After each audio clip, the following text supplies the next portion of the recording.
was a mighty man and a mighty man was he. He led the Soviet people on the road to victory. All through the revolution he fought at Lenin's side, and they made a combination till the day that Lenin died.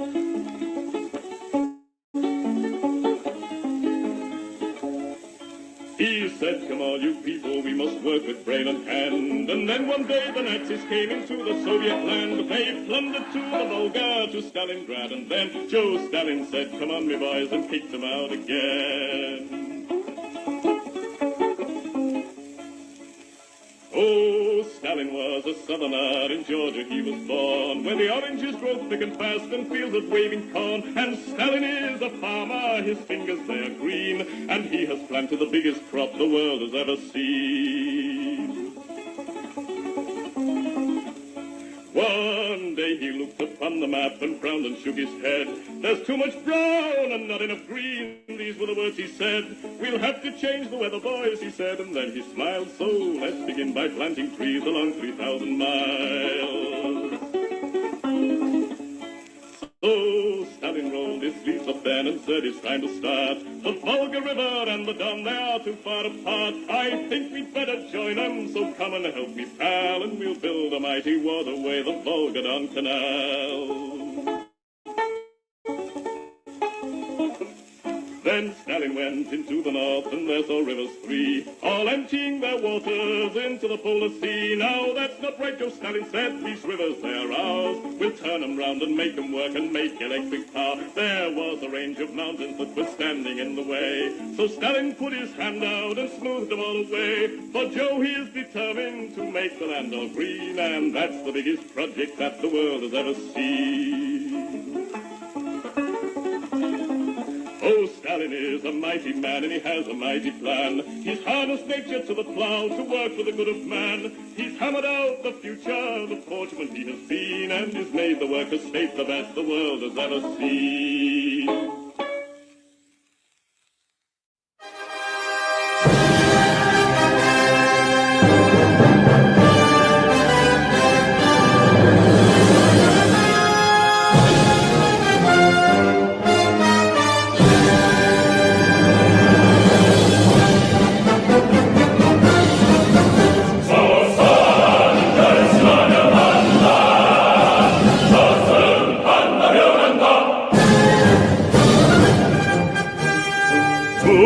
전체의 사회주의를 우리 어떻게 정대로 지키는가를 세계여보라. 조선은 결심하면 한다. 조선은 한다면 한다. 장군님 백승의 영도 따라서 전군의 붉은 기 그 신념으로 조선은 결심하면 한다. 조선은 한다면 한다.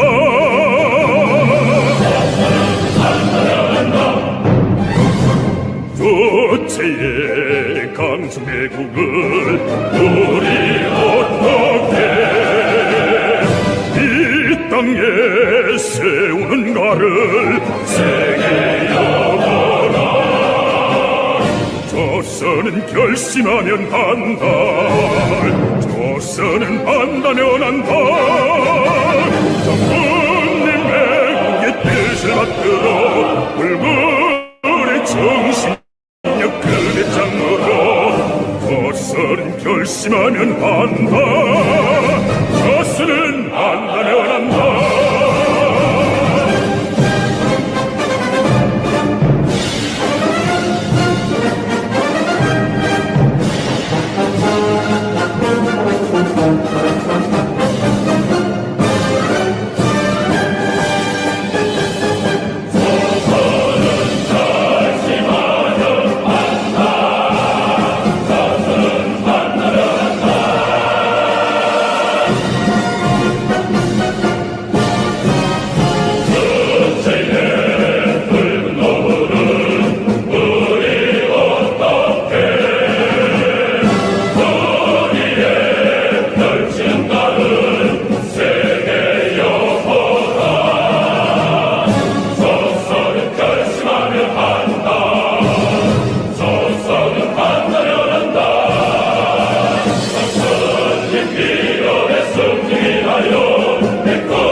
조선은 결심하면 한다. 조선은 한다면 한다.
Yagad negen artin terekçi Skeldin daraget te botsima.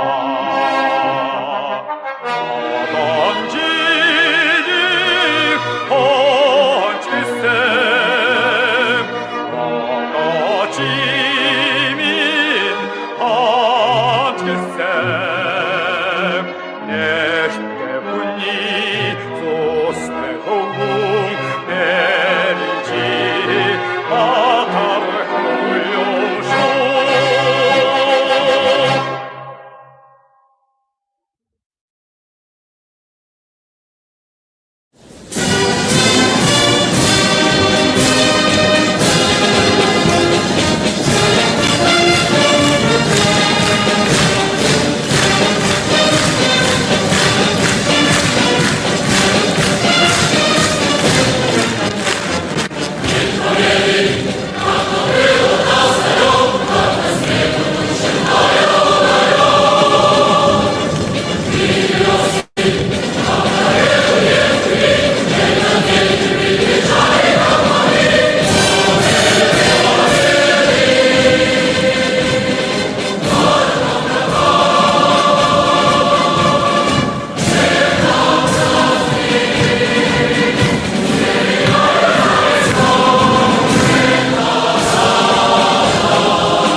Le Vietnam brûle et moi je hurle Mao Mao.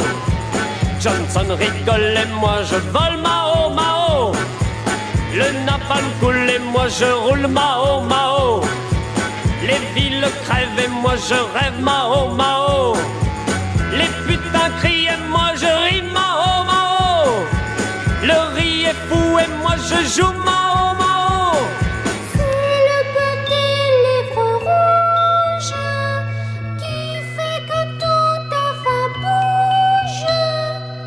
L'impérialisme dicte partout sa loi. La révolution n'est pas un dîner. La bomba est un tigre en papier. Les masses sont les véritables héros. Les ricains tuent et moi je mue Mao Mao. Les fous sont rois et moi je bois Mao Mao. Les bombes tonnent et moi je sonne Mao Mao. Les bébés fuient et moi je fuis Mao Mao. Les Russes mangent et moi je danse Mao Mao. Diable dénonce, je renonce Mao Mao. C'est le petit livre rouge qui fait que tout enfin bouge. La base de l'armée, c'est le soldat. Le vrai pouvoir est au bout du fusil. Les monstres seront tous anéantis. L'ennemi ne périt pas de lui-même. Mao Mao. Mao Mao. Mao Mao. Mao Mao.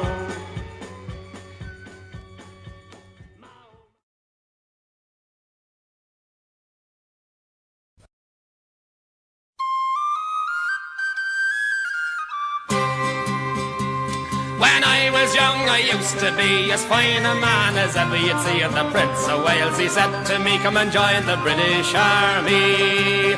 Tee-oo-ra-loo-ra-loo-ra-loo, they're looking for monkeys up in the zoo. It says, one, if I had a face like you, I'd join the British Army. Sarah Connan baked a cake, and so for poor old Slattery sake, sure I threw myself into the lake, pretending I was barmy. Tee-oo-ra-loo-ra-loo-ra-loo, I've made me mind up what to do. Now I'll work me ticket home to you and the British Army. Sergeant Healy went away and his wife got in the family way, and the only words that she could say was blame the British Army. Tee-oo-ra-loo-ra-loo-ra-loo, me curse upon the Labour Blue that took me darling boy from me to join the British Army. Corporal Sheen is a terrible note, just give him a couple of jars of stout and he beat the enemy with his mouth and saved the British Army. Tee-oo-ra-loo-ra-loo-ra-loo, I've made me mind up what to do. Now I'll work me ticket home to you and the British Army.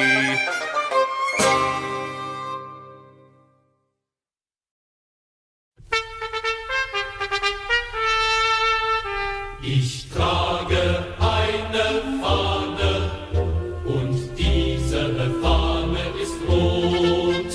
Es ist die Arbeiterfahne, die Vater trug durch die Not.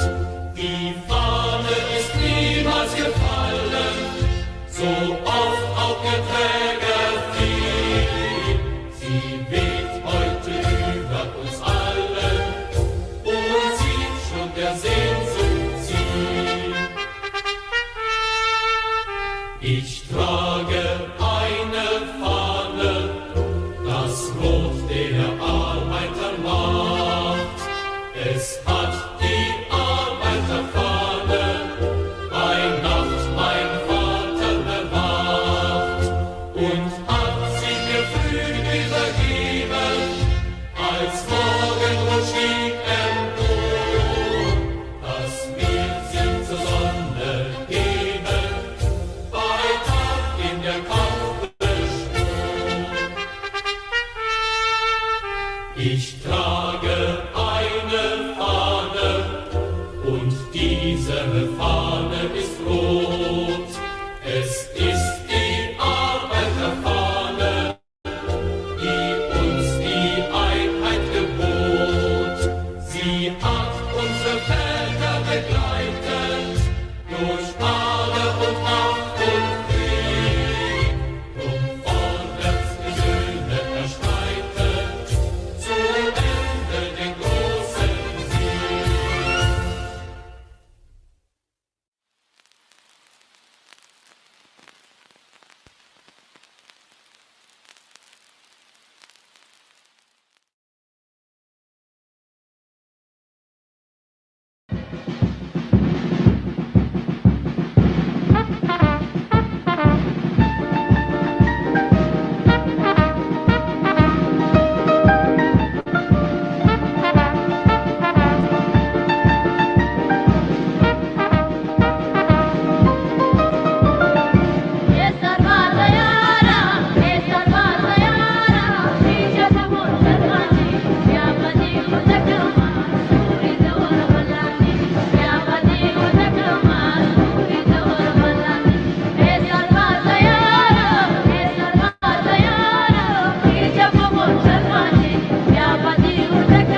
Ибо утренний мостяк в жизни важен первый шаг.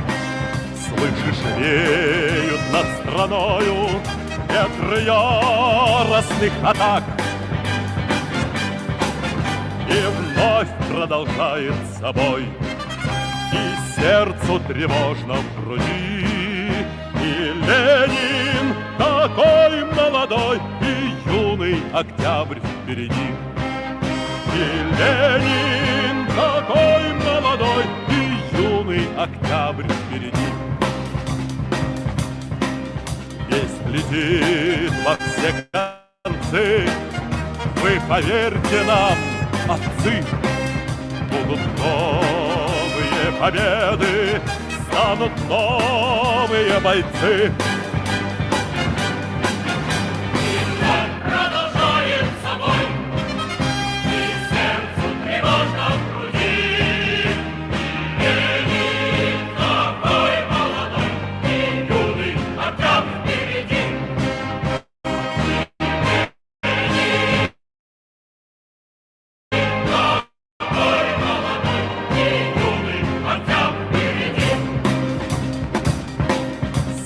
Милости не жди, жизнь для правды не щади. Нам, ребята, этой жизни только с правдой по пути. И он продолжает собой, и сердце тревожно в груди. И Ленин такой молодой, и юный октябрь впереди.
सरुनात आसमान सरा नंगौदा ईमान सरा दा वतन वतन वतन दा दुलुया भान वतन दा पमुंग गान वतन औरत गैरत ज़लज़ले लड़ी तूफान लड़ी भूल की बाज़ार लड़ी औरत गैरत ज़लज़ले लड़ी तूफान लड़ी भूल की बाज़ार लड़ी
Nor could love's brightest summer glow outshine that solemn starlight.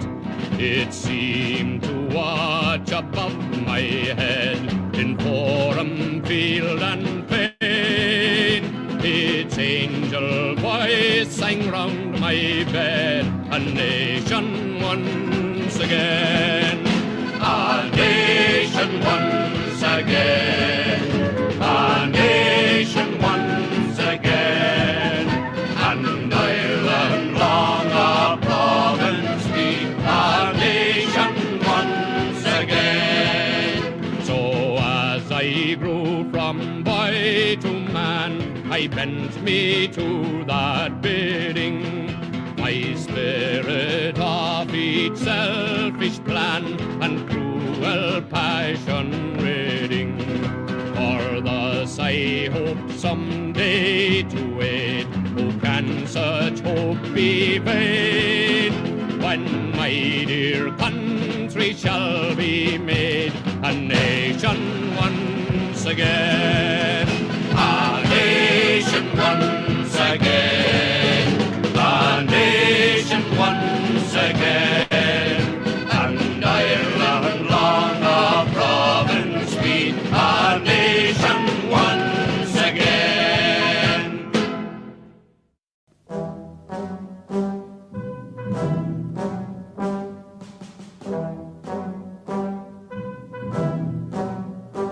Az ember élte sorsát csak munkájában építi fel. Ki nem akarja jobbá tenni, napfényt sem érdemel. Ha minden munkás dolgozó együtt vérünk harcba jön, bátor összefogás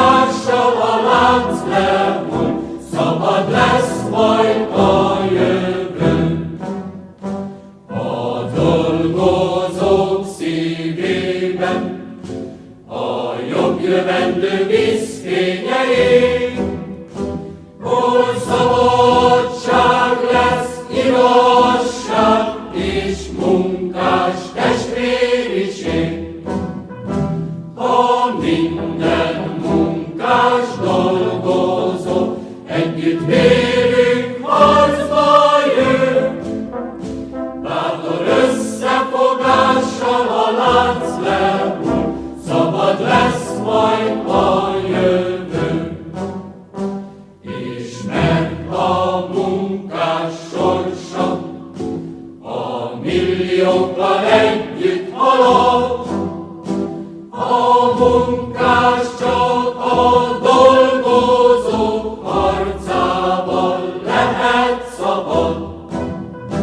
Ha minden munkás dolgozó együtt vélünk harcba jön, bátor összefogással a lánc lehull, szabad lesz majd a jövő.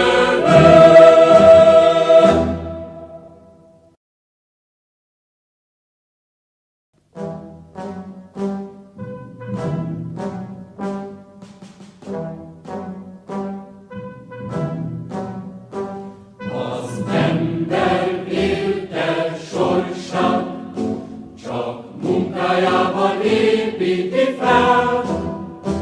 Ki nem akarja jobbá tenni, napfényt sem érdemel. Ha minden munkás dolgozó együtt vélünk harcba jön,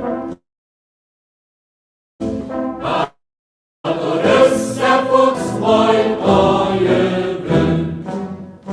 A dolgozók szívében a jobb jövendő vízfénye ég. Hol szabadság lesz, igazság és munkás testvériség. Ha minden munkás dolgozó együtt vélünk harcba jön, bátor összefogással a lánc lehull, szabad lesz majd a jövő. Ismert a munkás sorsa, a milliókkal együtt halad. A munkás csak a dolgozó harcában lehet szabad.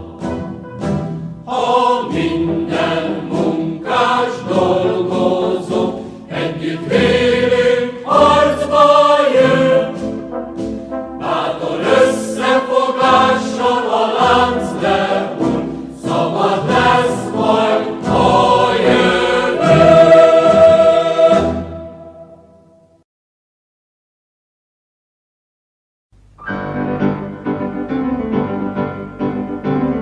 Siamo qui smox partia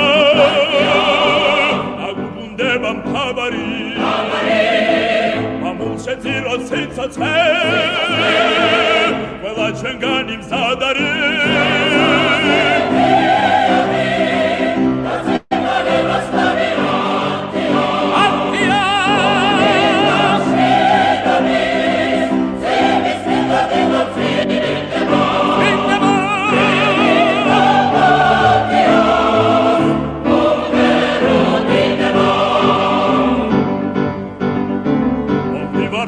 Sam Shabbat, Shenina Teli guarda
Greetings, everybody, and for some reason I am minimized in the corner of this screen. Hang on.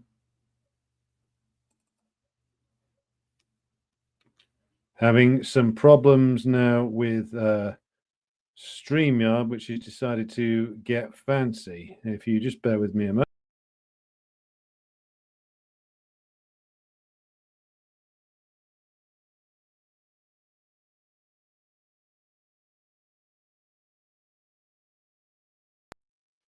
All right, there we go.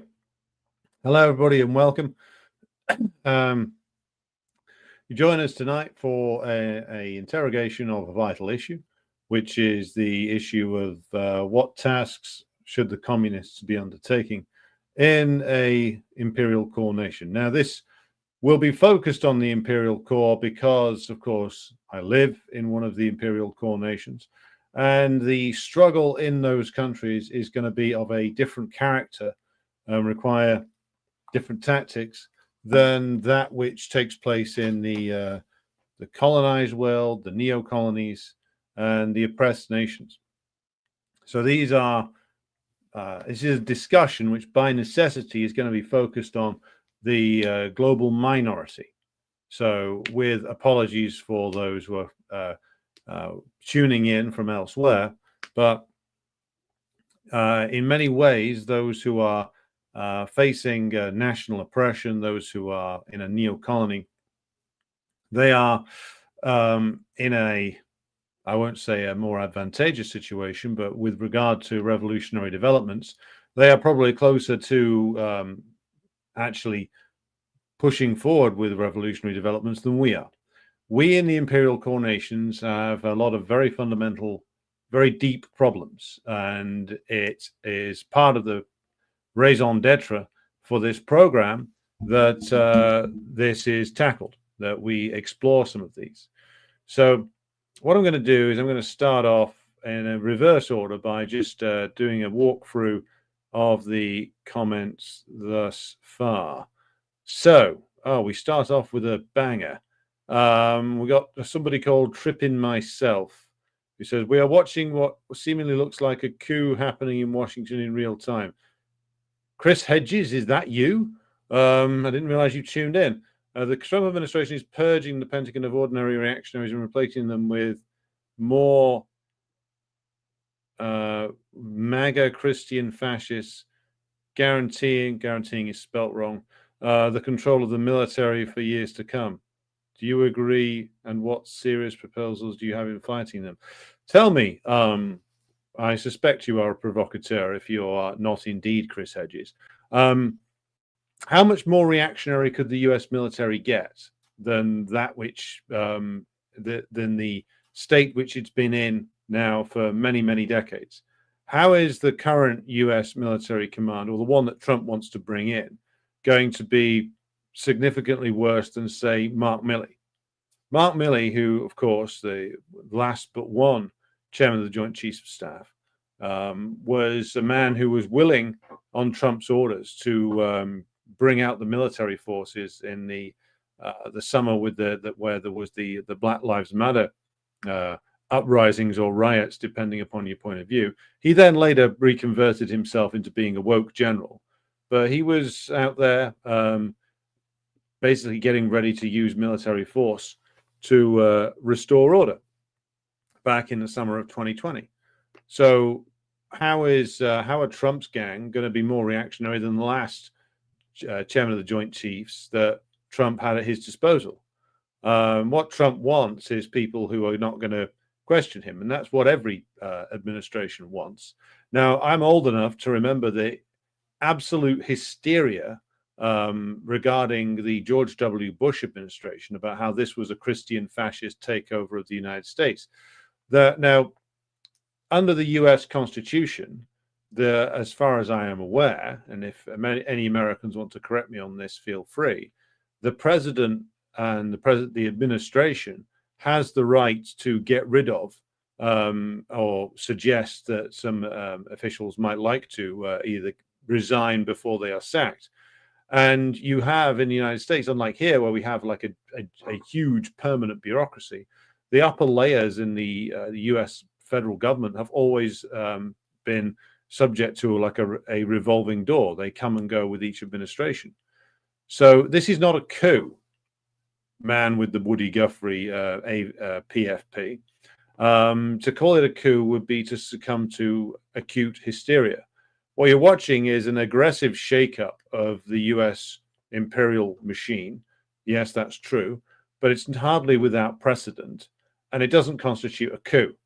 That's hysterical talk, and I am opposed to hysterical talk about Trump or any bourgeois politician because it vastly overestimates them. You're not witnessing a coup in the United States. Trump has been brought in by a specific section of the U.S. ruling class to do a specific job, and that job, it seems, is to shake up the state machine, change up the way in which a few things are run, sharpen the tools of internal repression and external imperialism, in order to make up for the failures of the Biden administration.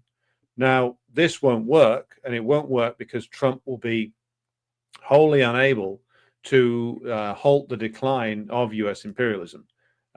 His backers, people like Thiel and others, and even more powerful people behind them, think that just by engaging in some cutbacks and some rearrangement of federal agencies, some firings at the military, chucking the trannies out of the army or something, that's somehow going to like shake things up and reestablish the U.S. as a dominant imperial power. Now, the open reactionary bourgeois think that, as do it would appear like the bourgeois left think that. And the point of view you are representing, Chris Hedges, or indeed tripping myself, the point of view you are representing is that of the bourgeois left.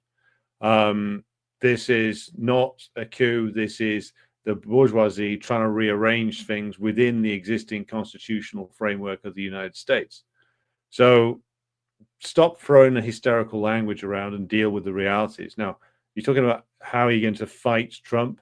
Did you also address that question under Biden? You may have done. I don't know. I don't know who you are. I've never seen you on here before. Because Biden was enthusiastically backing and arming a genocide in occupied Palestine, and was overseeing the asset stripping of Ukraine and the destruction of its population. So again, were you talking about what serious proposals people had to fight Biden? I'm going to take a wild guess and say that you probably weren't. You probably weren't doing that because Biden mumbled comforting words about equality, opportunity, or something like that. And that was enough to put people like you to sleep. So your question is not a serious one. It's not a serious one because you haven't actually bothered to study the actual processes in play in Washington, D.C., or what's really going on. I would urge you to go away and actually read something like State and Revolution and actually study the American government system of bourgeois government, and look at the actions of previous presidents and look at the deep crisis U.S. imperialism is in. The talk of fascism, and this points us towards a problem of the so-called communists in the West. The cry of fascist is, well, it goes up every 5 seconds from the bourgeois left over the last 40 years. Was Richard Nixon a fascist? Well, he was certainly a mass murderer, but then again, that doesn't necessarily make him a fascist. Ronald Reagan was described as a fascist, whereas of course he was really just a liberal. George W. Bush was described as doing a fascist coup, a takeover. Now, it's certainly true that Bush was appointed in a rigged election. That's true. Arguably, several other presidents were as well. But did it represent fascism? No, it represented a certain faction of the ruling class pursuing a certain project. That is the project for the new American century. It was not the triumph of fascism, given that in actual practice, the Bush administration was one of large continuities with the Clinton administration, just as the Clinton administration was one of very significant continuities with Reagan and Bush. So what you've got in the United States is not fascism because they don't need it yet, but it's on the way towards something that might become it in the future. But the the ruling class in any country, particularly imperialist one, will resort to fascism only when all other options have run out. And they don't think that all other options have run out yet. This is what's going on now, is them doing a reorganization of the government bureaucracy to a certain extent. It's colored by the Trump faction's own particular obsessions, their obsession being loyalty to themselves, principally. But it's not a coup. And as to what serious proposals I have to fight them, I'm presuming you are American. Well, I throw the question back at you. I have no right sitting here in old perfidious Albion to tell you how to wage your struggle. There are plenty of Americans who are engaged in the serious business of waging a struggle against American imperialism. I would urge you to go and join them, quite simply because I don't have all the facts at my disposal about the way in which the class struggle is playing out inside the United States. I know a fair bit, maybe even more than most, but I'm not going to try and dictate tactics to Americans who understand their situation far better than the perfidious Albion dwellers do. So do your own work, basically, is what I'm going to say to you. And stop reading the likes of Chris Hedges. I mean, you've got Chris Hedges on the left screaming and yelling about a Christian fundamentalist coup, which, by the way, he's been saying the same thing for 20 years. It's dominionism, it's this, it's that, it's the other. It's a tired old New York Times hack who, by the way, is an admirer of some pretty fascistic thinkers himself, babbling and raving away about the fascist takeover. Just as on the right, you've got the likes of Scott Ritter hysterically screaming about the fact that it's a revolution. Both of them are wrong, by the way. Hello to Almir in the once and future socialist Yugoslavia. Hello to Daniel in the southwest of England, in Bristol, in fact. Is Bristol the unofficial capital of southwest England, comrade? I thought it was basically the capital, or does that honor belong to, like, well, I don't know, would it be, what would be the capital of the southwest? Taunton? Geographical curiosity, because I don't actually know. Robert Taffy Seaborn says, is there a Communist Party down under worth supporting?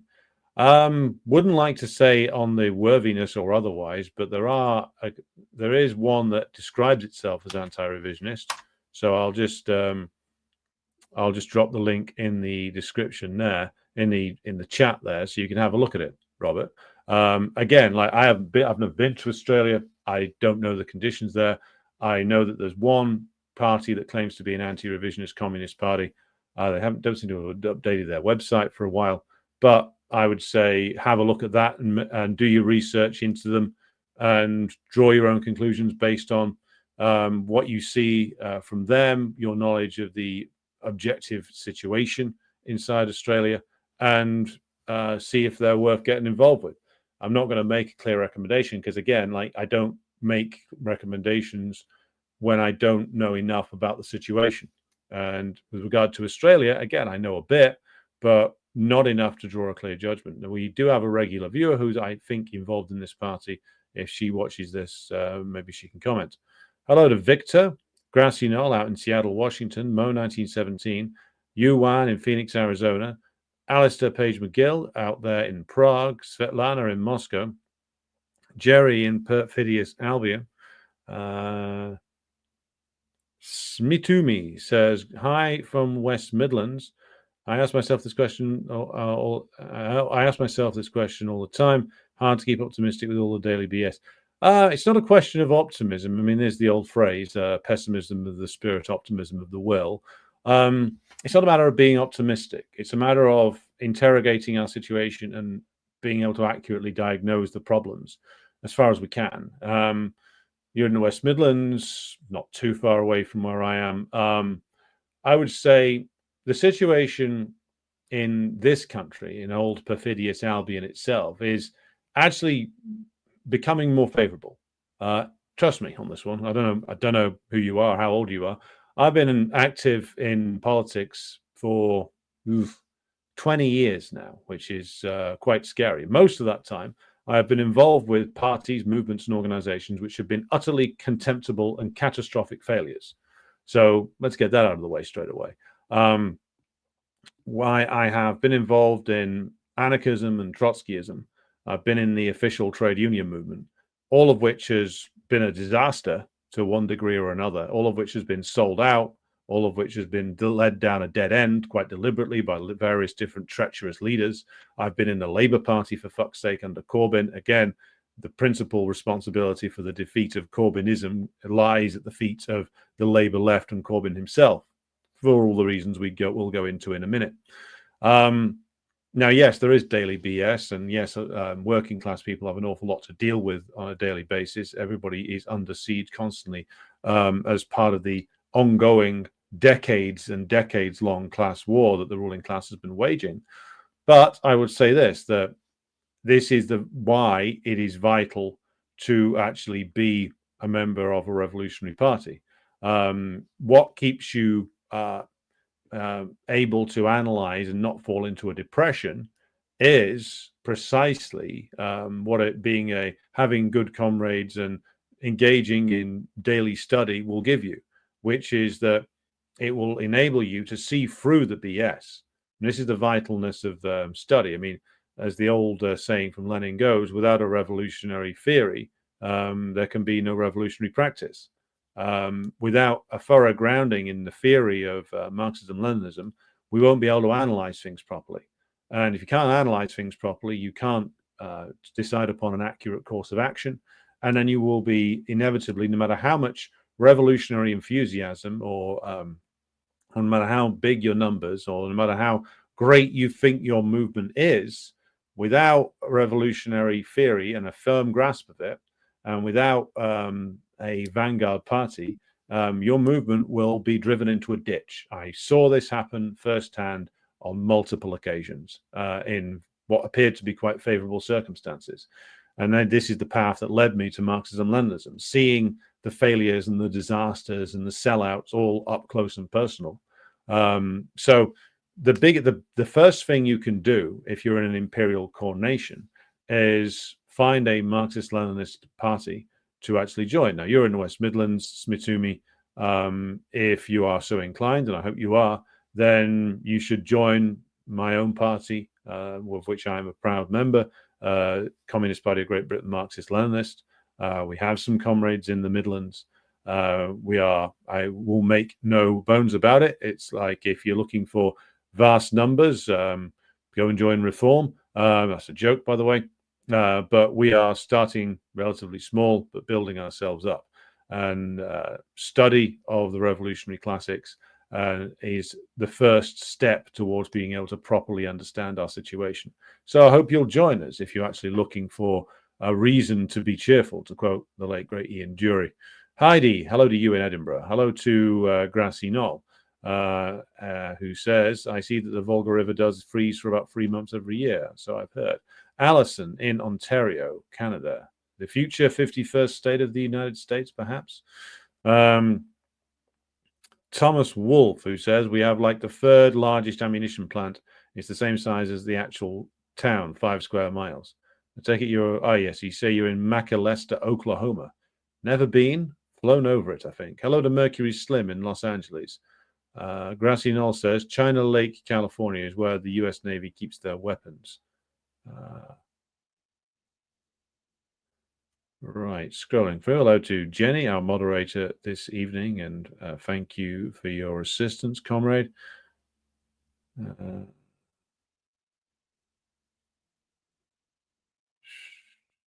Just scrolling through some comments here.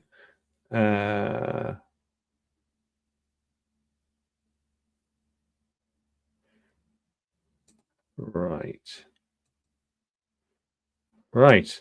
So, hello to Holistic Politics. Hello to Chris Casseroles, who is on tour in Cornwall. Well, I hope the tour goes well. Hello to Agricola Urbanus. Hello to CE, who says, good evening from Gothenburg, NATO-occupied Sweden, the alternate dimension land where Ukraine somehow is winning, or so it is said on the tabloid front pages everywhere. Yeah, that's technically in the business what we call an absolute fucking lie. Hello to President Jesus, who was sent here by the Gavin Newsom podcast. What is this thing with like American politicians getting into the podcasting game. I mean, who wants to listen to Gavin Newsom's opinions? I mean, he's the governor of the state, unless he's resigned and I missed it. If he wants a platform, he has one every time he goes outside. If he wants, he can call a press conference anytime he likes. So why does anybody want to listen to him ramble into a microphone for however long he does? I don't imagine he goes for too long. Man is so stunningly empty. I mean, what's he going to do? Talk about skincare regimens, morning workouts, that he works in mergers and acquisitions, maybe? His love for Huey Lewis and the News? Old joke from the summer revisited there. Hello to Robeson out there, our regular viewer in Indonesia. Hello to Davey out there in Wales. Hello to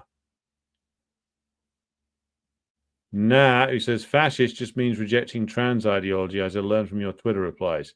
Yes. We are at the point now where I have triggered what appears to be a vast number of weirdos with animes as their profile pictures. The general rule I use for this kind of thing is that if it's got an anime as its profile picture, it's probably a fucking lunatic of some variety or another.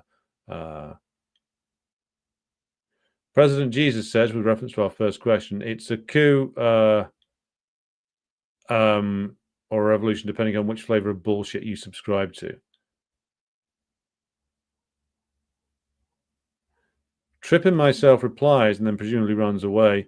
You obviously never lived around nor met hardcore Christian Zionists. I've met plenty. I've met Christian Zionists. I've met secular Zionists. They're all deeply unpleasant people.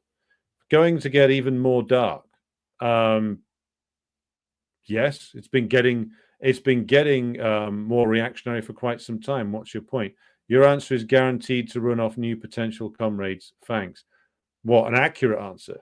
Well, if you're not interested in accurate answers, but you want to be whipped up into hysteria, Scott Ritter's probably doing a podcast right about now. You can go and listen to him. I'm not about to engage in the kind of hysteria that your kind demands. Again, others on the internet will do that. I'm not going to do it. Again, like, you can go and listen to Chris Hedges. You can go and listen to Ritter. You can go and listen to any number of people who are going to scream and yell and tell you that the sky's falling in or that the new revolution is here. You want hysteria? The internet's full of it. This is not the place to come for it. Now, kindly remove yourself and fuck off. Right. Hello to Sid Hatfield. Hello to Comrade Ian Foster. Nah says, but they banned men from women's sports. Fascism. Yes, indeed. Fascism is when thing happens that petty bourgeois idiot doesn't like, apparently. Gracianol says Barbara Bush referred to Bill Clinton as her son. Hadn't heard that one, but he might as well have been. Well, you called him, Gracianol says you called him Bill Clinton. That was the old George Carlin insult, wasn't it?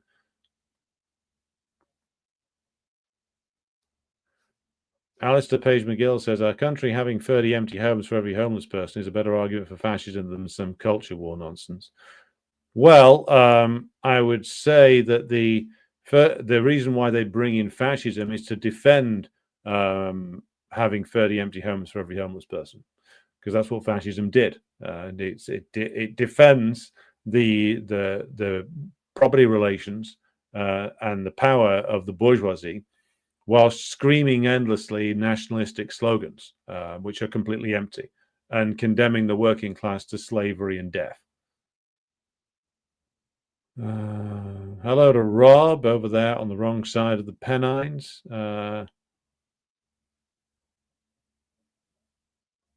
Sid Hatfield said it's a matter of understanding and knowing the gravity of the situation and trying to come up with a strategy for moving forward. Yen Zidic says Luigi Lone Wolf's unstoppable. Well, he clearly is unstoppable because he's in prison. I mean, I did a program on the Luigi thing a while ago.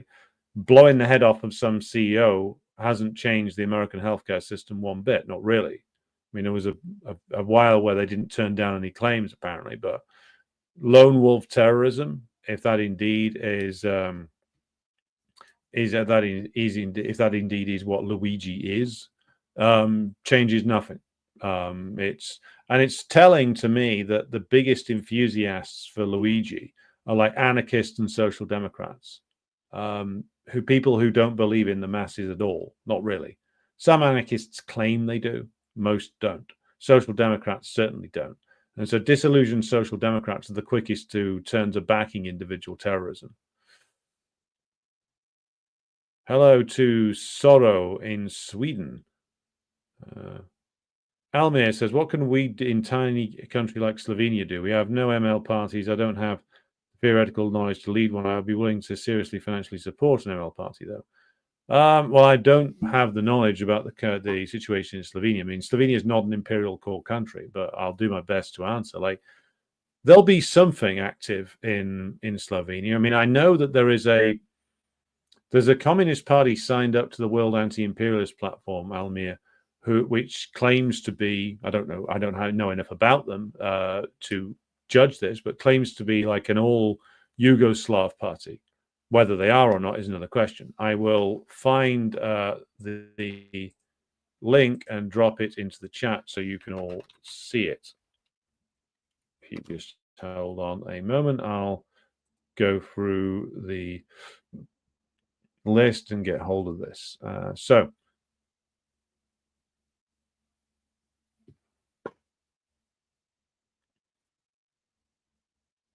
can you analyze what the difference between today fascism is with 1930? That would take an entire show. So you know what I'm going to do? Sorrow. I'm going to put that on the list for next week sometime because this is a big question, and I think it's worth taking seriously. So email me a reminder, and I'll revisit this next week. Dudes in dresses will be hunting you, says David King. Well, maybe they will, but they'll be too slow to catch me if I need to run away from them, and they'll be too weedy to actually do anything because these people are usually basement dwellers who never leave their homes. Svetlana says, in Russia, those new to communism are advised to read the Communist Manifesto, Engels' origins of the family, and Lenin's imperialism as the highest stage of capitalism. Yes, in Britain, it's many of the same. We're also advised to read Stalin, Foundations of Leninism, Stalin's Anarchism or Socialism. Let me have a think now. What else? Lenin's What is to be Done. Lenin's One Step Forward, Two Steps Back. There's a whole reading list which I can just rather than go through, I can just drop into the chat at some point. What I'll do is actually I'll put it on the I'll put the CPGBML party reading list on the Telegram group.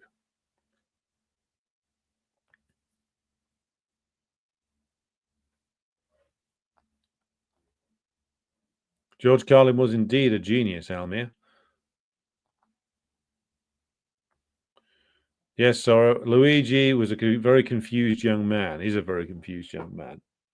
Became an idol due to the hopelessness and the despair of many, and the instant fame which people accrue now via the internet, basically.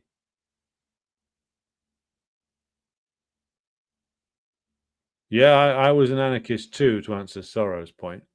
To answer Svetlana's point, George Carlin was an American comedian, probably one of the better ones, one of the best ones, I would say.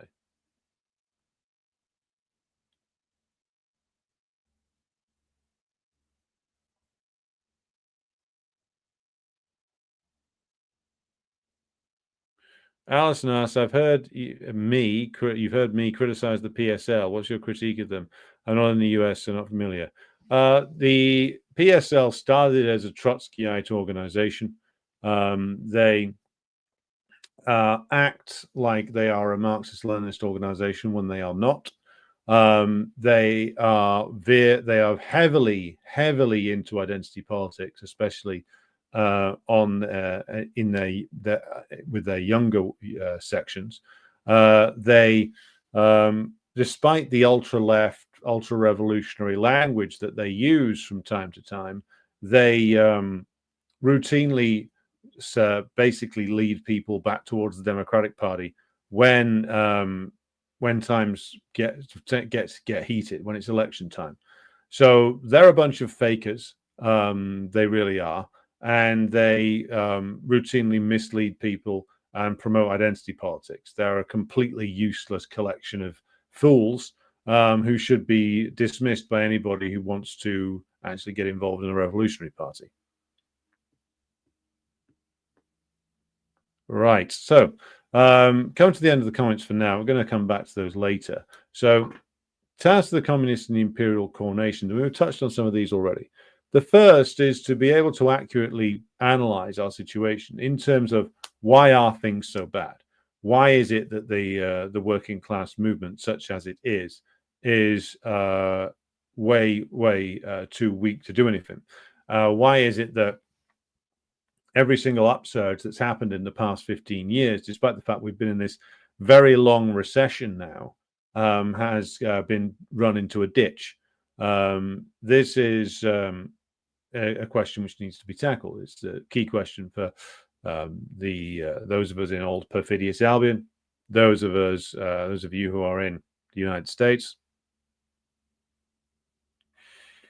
and those of you who are in places like France, Germany, etc. All of these are countries with a lot of differences in the objective conditions on the ground. But I think for us, particularly in Britain, the key problem is that, and this is even more true in the United States, is that in the immediate aftermath of World War II, there was a determined effort made to eliminate Marxism-Leninism as knowing that the ruling class did, that Marxism-Leninism is the necessary ideology of the proletariat.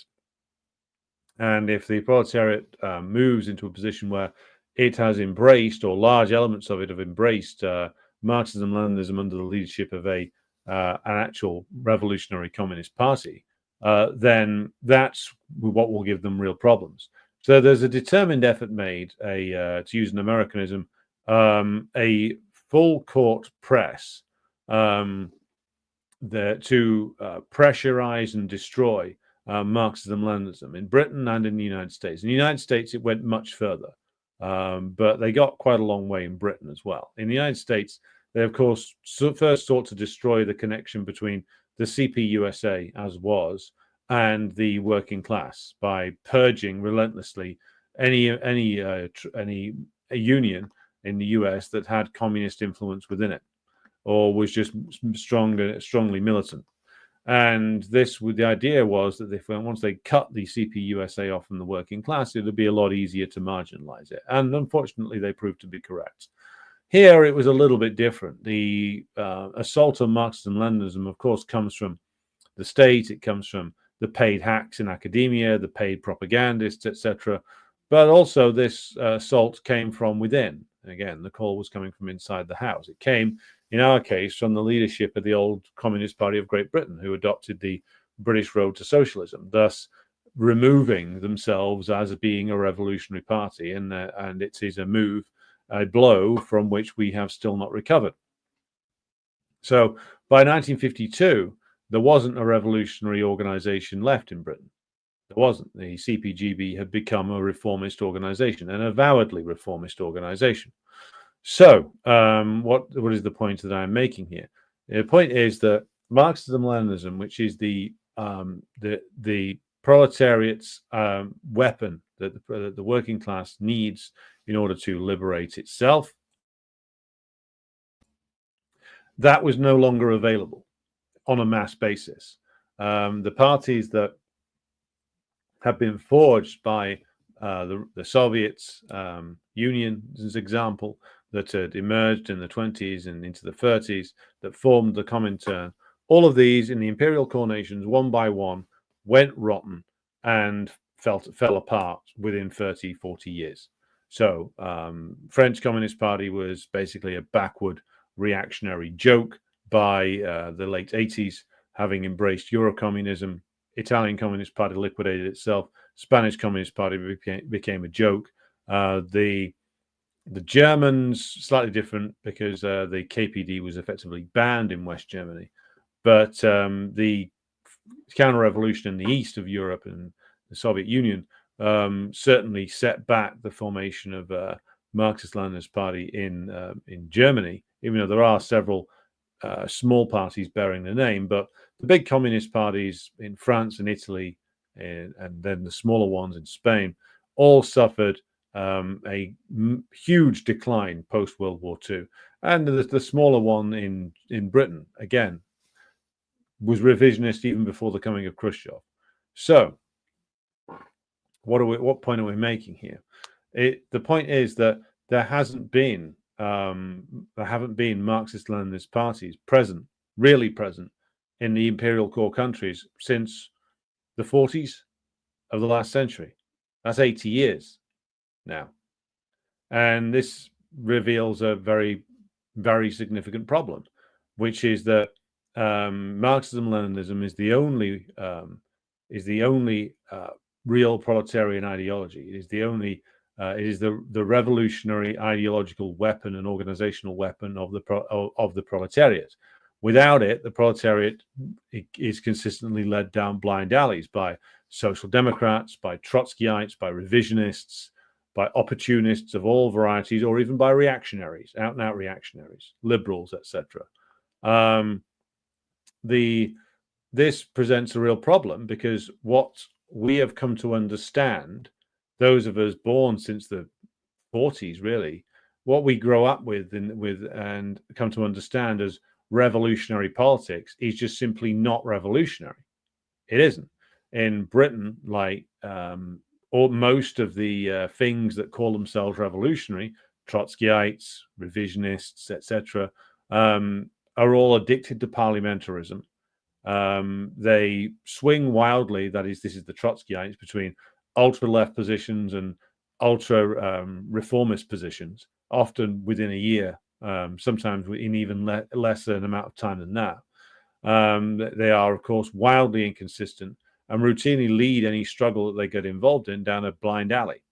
And this presents a problem because, again, we have only had a small Marxist-Leninist party in this country, which was, of course, founded 20 years ago. It's the party of which I am a member. But our numbers have been small and our influence, again, relatively small scale. So the big ones in this country, the big names associated with socialist politics have been like the likes of the Workers' Revolutionary Party, led by the grotesque sex offender Jerry Healy. Wonder how he got away with it for so long. The opportunists par excellence in the form of the SWP, formerly known as the International Socialists. The militant tendency, which became SPEW in Liverpool and elsewhere, were quite strong for a while. None of these were revolutionary parties. None of these were revolutionary tendencies. And because we live in the shadow of social democracy, about which I was ranting and raving the other night to quite some extent, we live in the shadow of social democracy, where the collective memory of the working class, it still holds within it somewhere the idea that the parliamentary way will produce results. The only reason it produced results after 1945 was because the ruling class was terrified of a potential revolution, and so had to use the Labour Party to divide up what had been a relatively unified working class by offering reforms and repression at the same time, lest we forget. So the working class still has within its historical memory the idea that at some point the parliamentary system delivered reforms for them. And just because it hasn't for many, many decades, that idea is still hard to shake. And the revolutionary parties, so-called, that dot the British landscape, are nothing of the kind and never have been. So you've got two problems here facing the working class now, even when the working class gets militant, as it has done on numerous occasions since at least 2008 and the renewal of the crisis. You've got one problem in that in that the working class, again, has been largely wedded to parliamentarism, both in terms of its historical memory and the organizations to which it is affiliated, principally the trade unions, and through them the Labour Party. And so you have a working class, the upper end of which, the Labour aristocracy, often sets the political tone for the rest of the working class, or large elements of the working class, and they are all fully invested in parliamentarism. But parliamentarism is a false target, is a false path, because it wasn't the long march through the institutions that produced the reforms of 1945. It was the ruling class's terror at being potentially overthrown. That's what made them reform.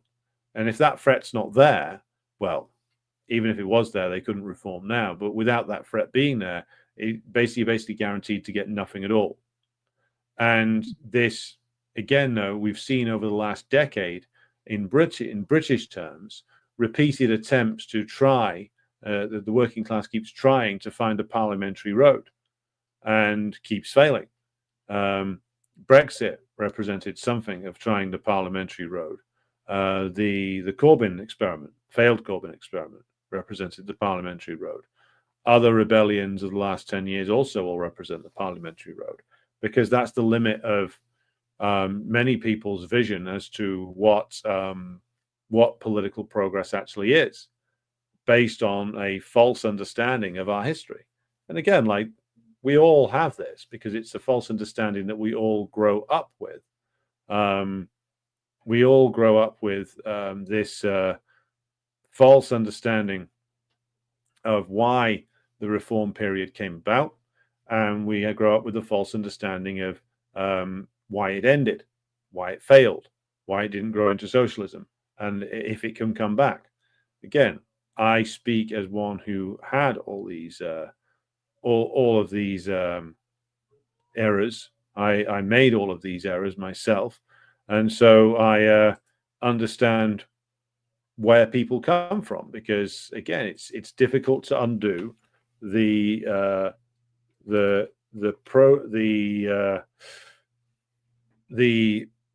propaganda that gets placed in your mind at the earliest age, but overcome it we must.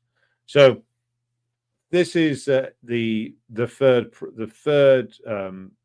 this is the first big problem that we have here, which is that we have a situation where the life for the working class has been getting worse for many years, but that the working class hasn't yet, due to various different factors, turned away from parliamentarism.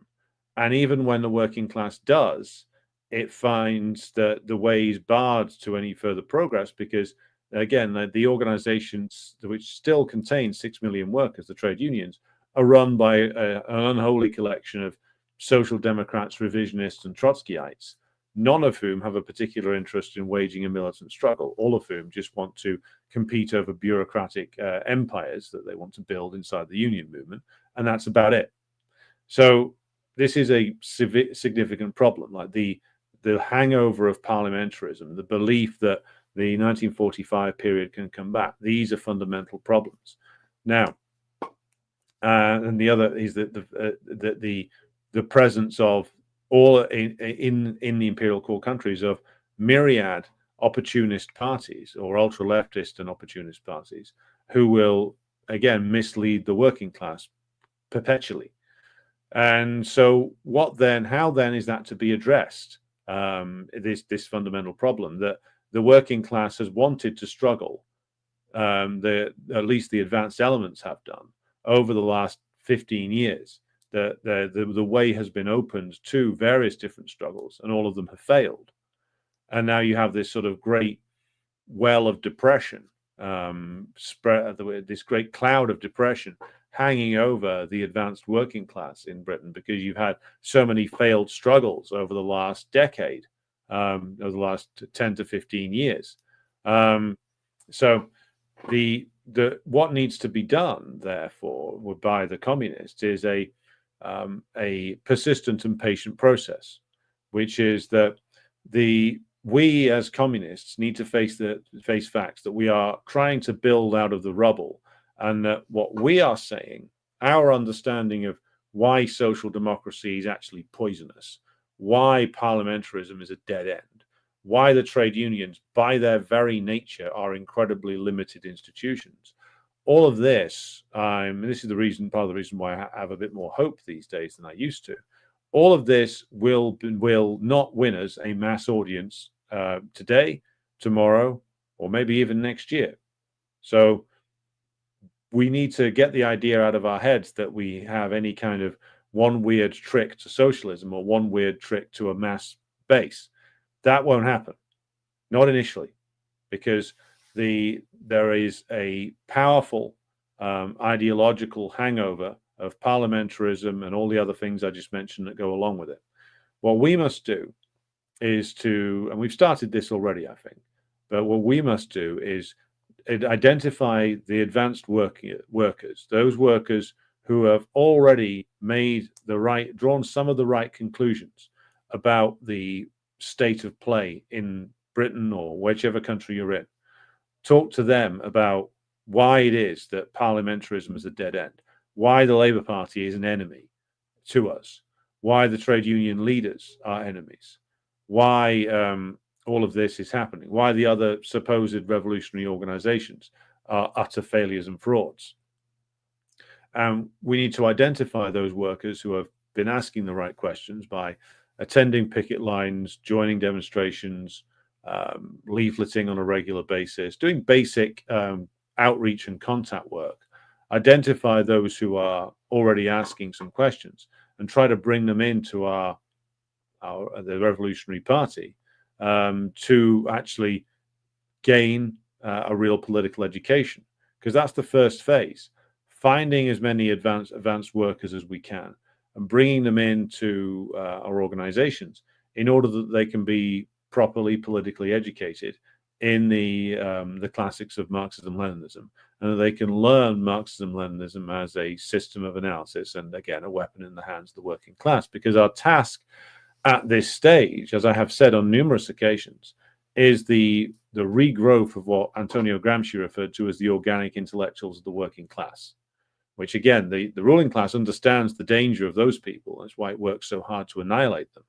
But the organic intellectual of the working class is a working class grassroots leader who might not have any formal qualifications or very few, who might not, when you first meet them, have a formal political education, but might have reached a lot of near-revolutionary conclusions just by his or her own life experience.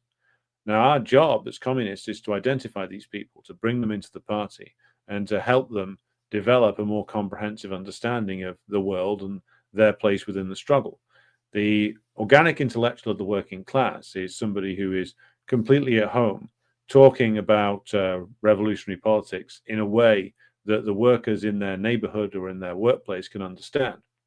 And it is them who will be the face of a communist party in their community, in their workplace, etc. And the ruling class understood this very well. Their intellectuals had read Lenin, they had read Stalin, they had read Gramsci.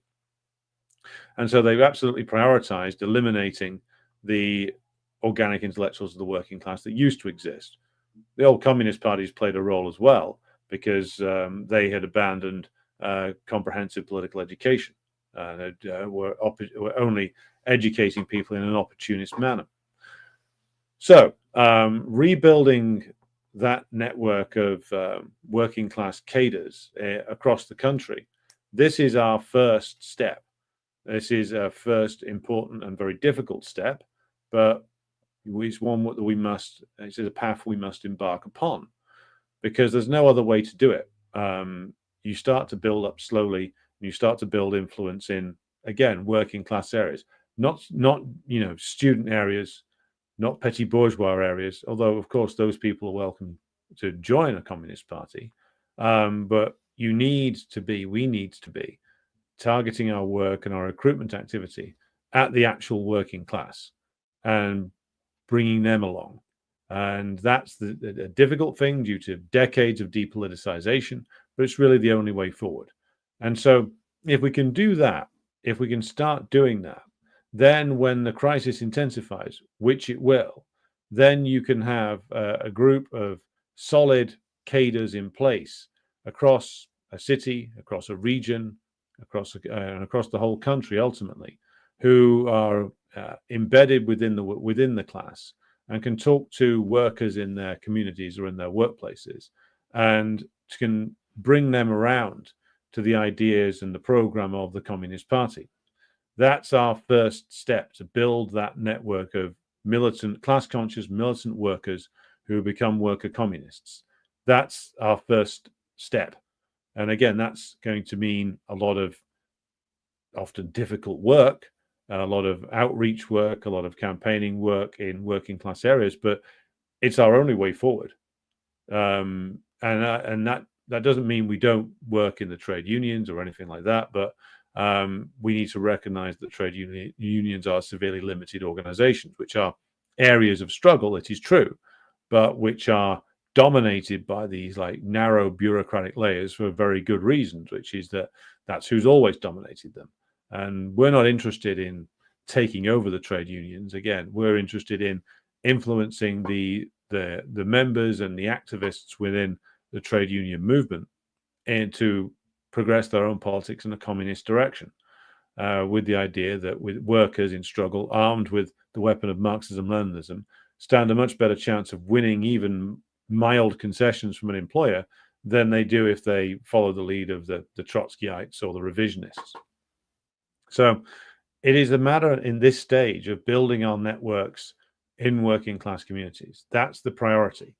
And explaining why we are where we are, explaining why the struggles of the last 10 to 15 years have all gone wrong. And I reiterate the point. It is because they have all followed a false path. The path that says you can get back to social democracy, the path that says, international socialism is just one more color revolution away. That's the Trotskyites, by the way. Or the path that says the more reactionary, liberal or bourgeois nationalist path, which says, oh, we just need to take care of, quote unquote, our people, the Trump argument, the reform argument. All false paths for workers to follow, all of which will lead absolutely nowhere, but need to be critiqued properly and exposed, not either collaborated with or screamed at, which is the Trotskyite option. So I'm now going to pause for more questions and comments. So you'll have to bear with me a moment. I'm going to agree here with, oh yes, okay. Just scrolling up again. Holistic politics. First of all, Sorrow, could he shortly explain what is ultra-left? That which seems revolutionary because it uses a lot of dramatic revolutionary-sounding language, but which is actually reactionary. For the best explanation of what ultra-left is, read Lenin's Left-Wing Communism and Infantile Disorder. That's a very good explanation of what an ultra-left is and what the effect of the ultra-lefts are. So have a look at that and come back with questions if you have any. That's the best way to deal with this. Holistic Politics says, didn't they actually commemorate anarchist intellectual father Peter Kropotkin in the USSR? Yes, because his intellectual work was respected by people like Lenin, despite the fact that Kropotkin ended up backing the Russian Tsar in World War I. For work he did, such as Mutual Aid and I think was it The Conquest of Bread? A lot of those works had an influence on some of the Bolshevik leaders. So yes, they afforded him the honor of a state funeral, despite the fact that he was an opponent of theirs politically. Thomas Wolfe says, do you think Scott Ritter actually believes in the MAGA revolution he babbles on about? I know he's always been prone to hysterics, but if he truly believes that, then he's a moron. I think he believes in everything when he says it, quite frankly. And he believes in three contradictory things before breakfast time, most of the time.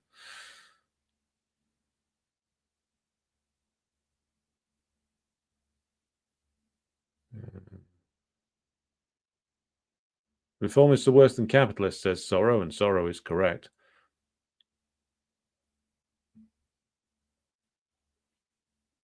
G says, why does Jason Unruh deny the revolutionary potential in the West? I get what he's saying.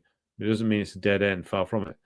Well, because people like Jason Unruh, whose channel I have watched at various different times, he is a third worldist, meaning that he takes the theory, the correct theory of the aristocracy of labor, and applies that uncritically to all workers in the West. That's a problem, because the gains that were undoubtedly made by workers in the West in the period from the mid 40s to the mid 60s, well, that dried up a long time ago now. That dried up 60 years ago. So, like, by continuing to insist that the entire working class of the West is continuing to benefit in huge ways from the pillaging of the neo-colonial world, and therefore has no potential, that ignores the realities on the ground. And for Jason Unruh, I don't know what he's doing these days, but it means a very comfortable position. Roughly the same comfortable position that the Trotskyites have, which is that he gets to be an official revolutionary, makes a lot of noise, gets on TV, but in actual fact, he has to do no real revolutionary work. I think he's Canadian, isn't he? Because essentially he's written off the idea of a revolution. So that if you write off the Western working class, or the Canadian, American, British, French working class as hopelessly reactionary and lost, then you don't have to do anything. It's great. You can sound really revolutionary whilst doing absolutely fuck all except sitting on your ass and playing video games. It's a great gig if you can get into it.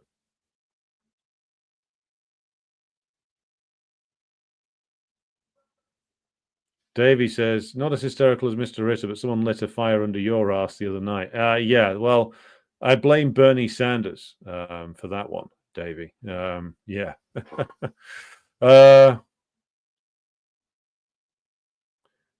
Right, just scrolling through some more comments here. You got a lot of good questions, Sorrow. I tell you what, mate, I can't answer them all tonight because I'm somewhat pressed for time, but if you want answers to all these, email them to me and I'll put them into a Q&A program.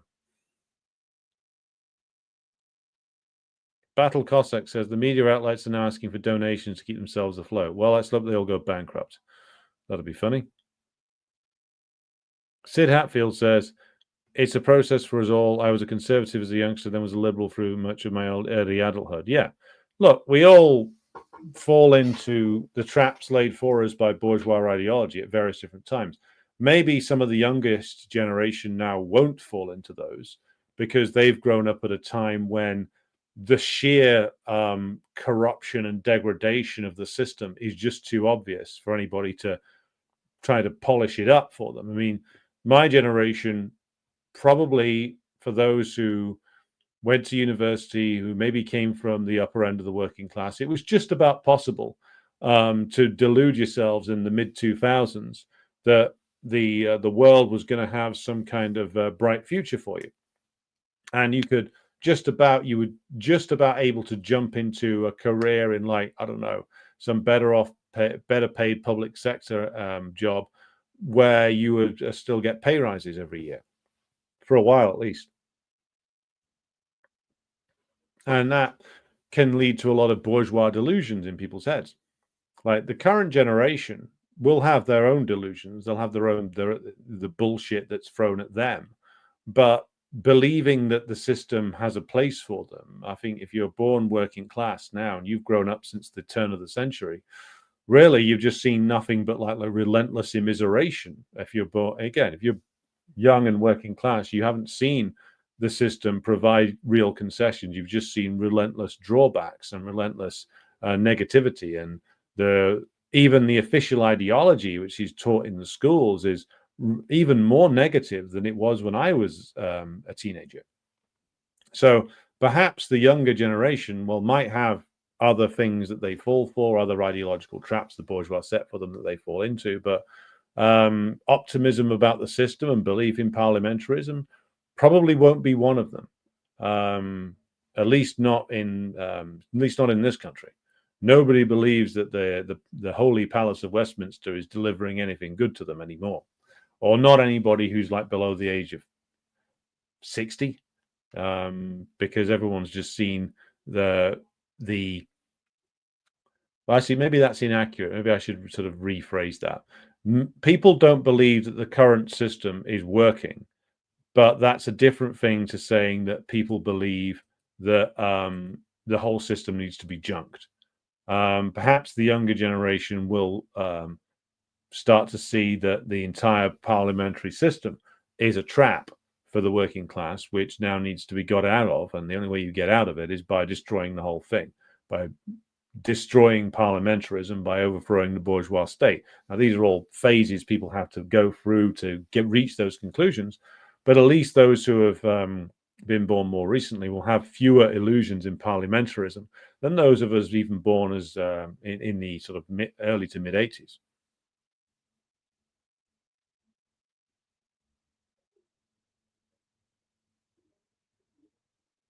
Sid Hatfield correctly says 1945 or 1960 or whatever can't come back because it's 2025 and that will not change. That's true, Sid. You are completely correct, but you wouldn't believe the amount of people who basically go around saying, well, wouldn't it be great if we could go back to X? Robert Seaborn says, the question about the Socialist Equality Party. Yeah, they're what the Workers' Revolutionary Party turned into in certain parts of the world. They're like Trotskyites. And, they've put out some material on certain issues, which isn't bad. World Socialist website has got some decent articles on it, albeit with some very ludicrous conclusions about certain things. But ultimately, a Trotskyite will always show themselves to be incapable of leading anything. And I speak as having been one myself.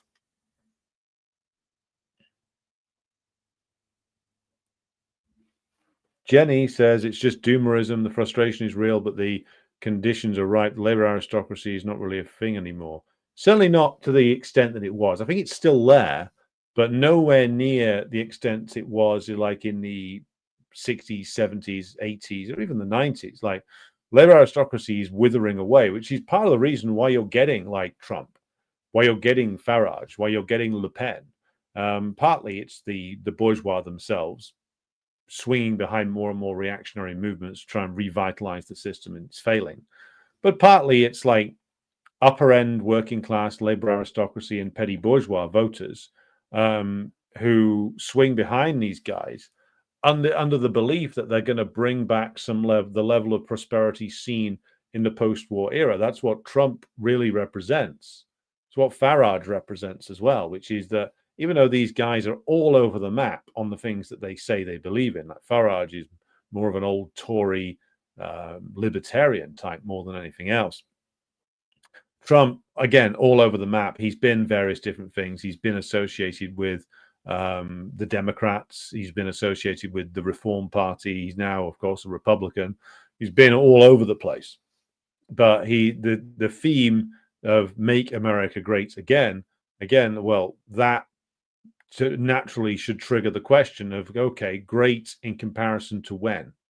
Now, when was the greatness achieved and when was it lost? And no matter what Trump thinks, my informed speculation, shall we say, is that for most Americans, and many Americans who would vote for Trump, the great period might have been the 80s for some of them, or it might have been the America of their fathers or grandfathers or mothers or grandmothers, which was like the America ushered in by FDR, and which was sort of bit the dust under, or started to bite the dust under Johnson, and then was finished off by Reagan.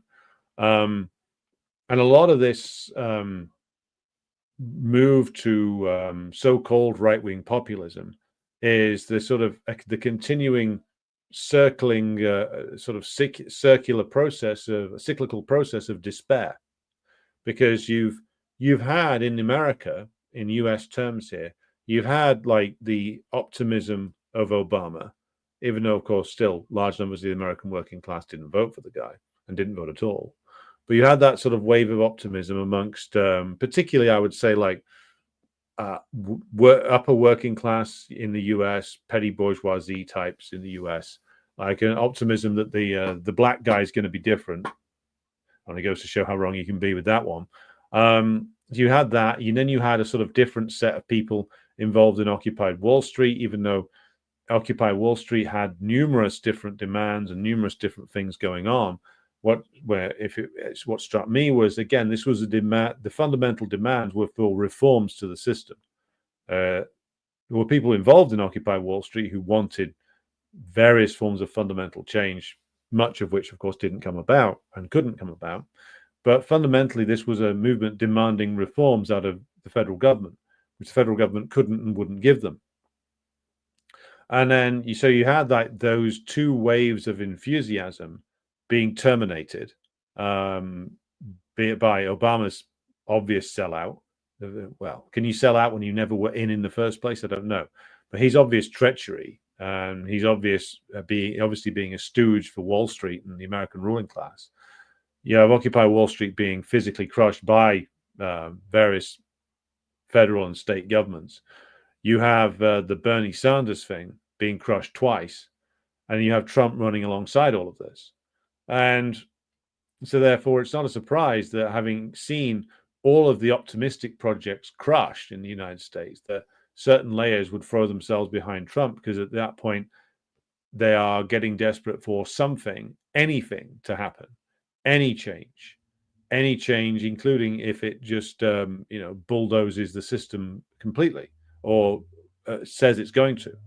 You have the same process circling around here.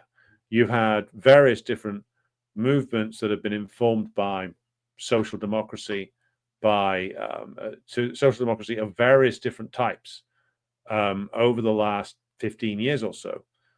You've had, the Corbyn experiment. You've had the strike waves of the early 2010s. You've had Scottish independence referendum run by what was at the time a broadly social democratic party in the form of the SNP. You've had the Corbyn experiment, another attempt to revive social democracy. Again, runs into a dead end, because fundamentally the British ruling class cannot and will not reform. Even if you put a gun to their head, they wouldn't do it, because they can't anymore. The system just hasn't got the juice within it to revive a social democratic politics. It can't happen.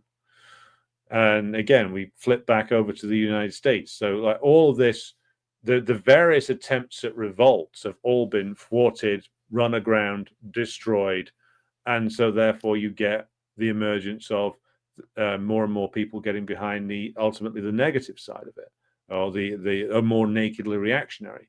Because for some people it's just something, anything. But fundamentally, what lies at the heart of it is the belief that they've lost something, which is true. The working class all over Britain and the United States has definitely lost a hell of a lot over the last 15 years, and they're looking for some way to get it back. Of course, it can't come back because the system's too rotten, but you will need Trump to come in and fail hugely, which he will. You will need Farage to come in and fail hugely, which he will, for that to be fully exposed.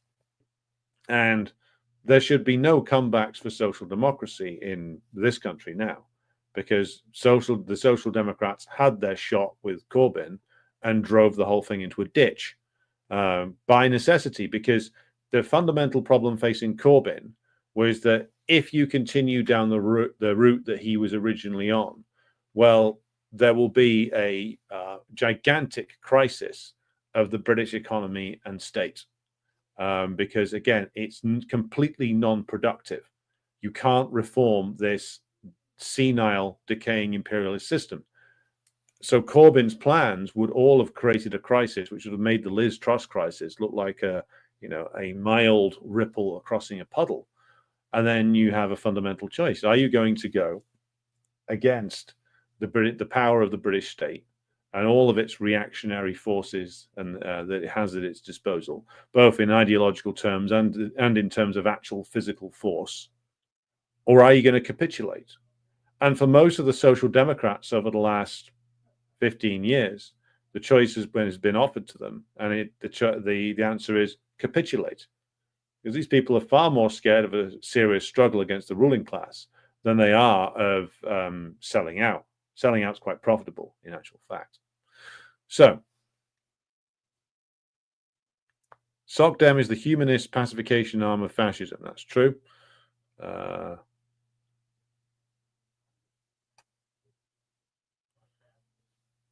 So what you find, though, most social democrats is that they are being, when they are faced with the power of the power of the state, and this was like a delusion that many of us suffered from when we were dealing with the Corbyn thing. It's like we all thought that at some point that the struggle would evolve in, shall we say, an extra parliamentary fashion, and there was a mood for that to a degree. But I'm reflecting on it now and I'm thinking there was a certain mood there, but it would have taken a fundamentally different type of projects and a fundamentally different type of leader to actually wage that struggle in a more serious way. Now, if you were if there was like a reformist social democratic party in this country, which did achieve a mass base, which was going to get into government, of course, it would immediately be attacked and in various different ways. First, in terms of they would deploy the ideological methods against it, as they did with Corbyn. They would deploy later physical force methods against it if it got into power.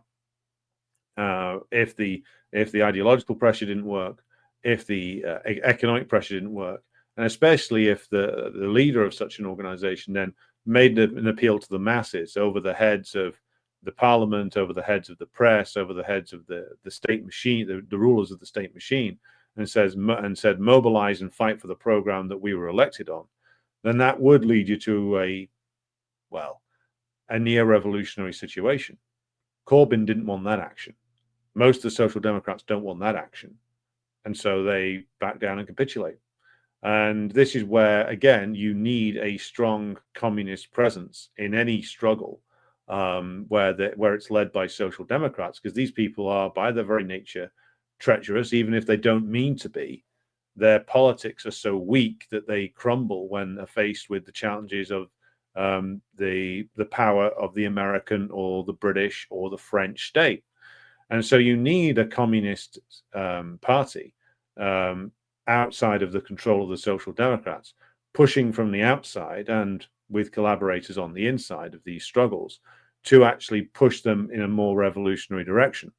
This is one of the roles that communists can take on when there are these like reformist movements that gain traction. Like, the way we should orient ourselves around them is to stand on the outside saying, well, look, if you support this, and this is what my party did during the Corbyn thing, and my God, I wish I'd joined the party then rather than stuck in the fucking Labour Party. But the whole question of the limitations of social democracy needs to be explained to people, and I think more and more people are getting it now. But if any social democratic movement does emerge again, we better have a strong communist party to be able to step forward and say, look, if you want even the absolute bare minimum that this guy's offering you, then it will take a revolutionary struggle, because they're not going to give you a win.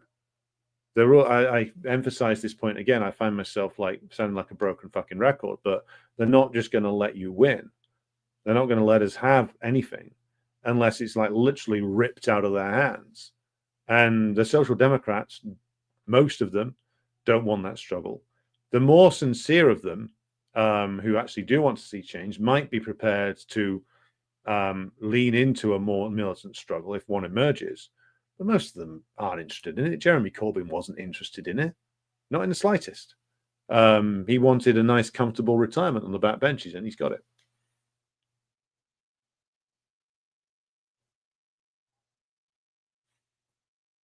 Right. Okay.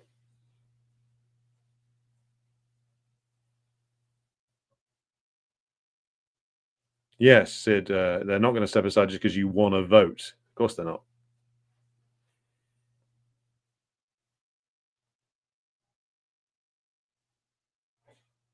Jenny says the 80s was the time of the party. In the 90s, boomers could still get a nice house, but things were already going downhill. Second incomes were necessary. Yeah, which is the point both in the United States and in Britain, which is that you could just about in the 90s like fool yourself if you were in the Labour aristocracy that things were going well.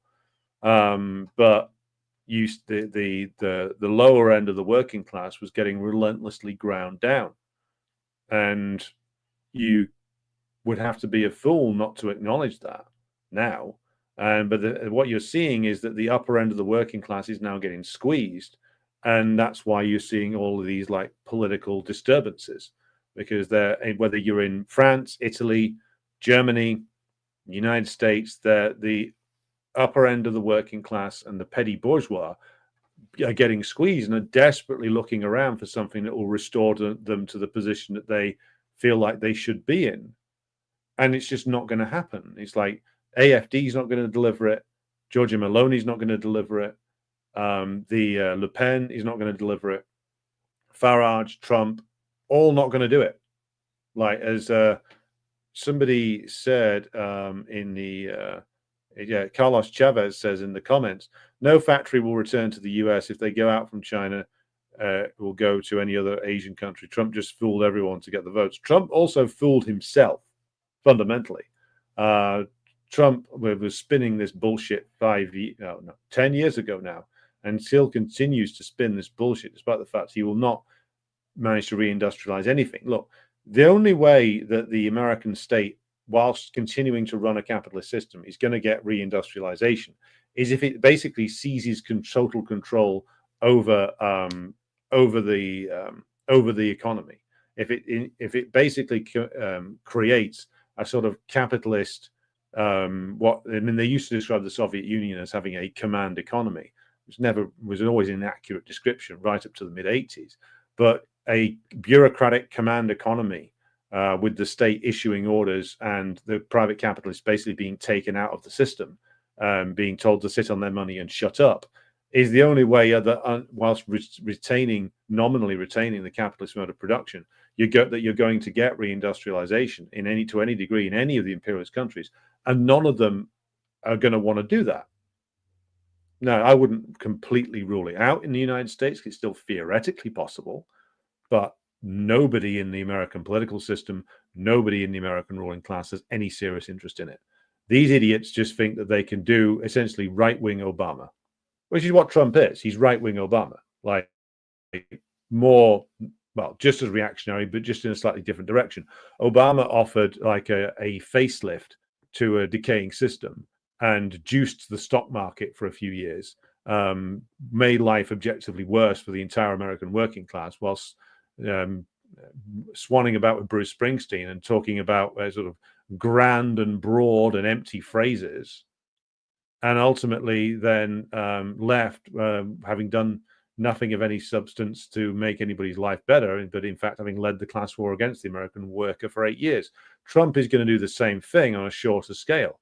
The only business he's going to do is juicing the stock market prices, basically like an identity politics job on the state machine, which is largely what's going on, trying to repurpose it for these new challenges, and then go and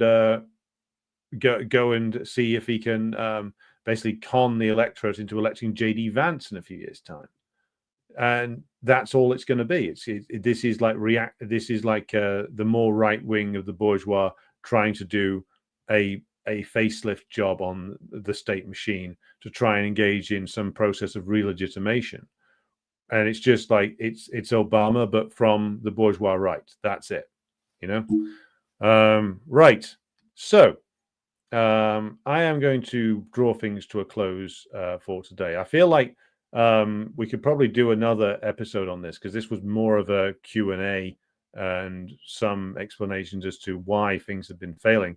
I think I made the main point, but it probably needs more focus. So I'm going to leave things there for today. Thanks to everybody for tuning in. We're back with you again tomorrow with another episode in the Stalin series. Thanks everybody for tuning in tonight. Thanks everybody who supports the show on Patreon and Buy Me a Coffee. I'll be back with you again tomorrow. But until then, good evening and solidarity.